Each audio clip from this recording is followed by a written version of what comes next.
আসসালামু আলাইকুম, কেমন আছেন সবাই? আশা করি সবাই ভালো আছেন। তো একটা ভিডিও শুধু চোখের সামনে আসতেছে যে তৈদ আফ্রিদি নিয়ে।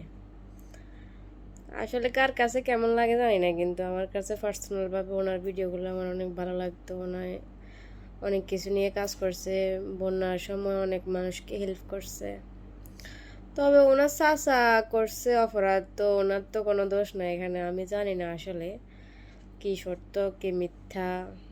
ডিবি হারুনের সাথে ওর মানে ওইখানে কি কিছু ছিল কি না পার্সোনালভাবে আমি তো জানি না। তারপরও নিজের থেকে একটা কথা বলতে চাইতেছি যে আমার মনে হয় না ও কোনো দোষ করতে পারে। আসলে পার্সোনালি আমার কাছে অনেকটা ভালো লাগতো এটা আর কি। তো যদি কেউ চান যে ছেড়ে দেখ ওনাকে, অবশ্যই কমেন্ট করে জানাবেন আমারে।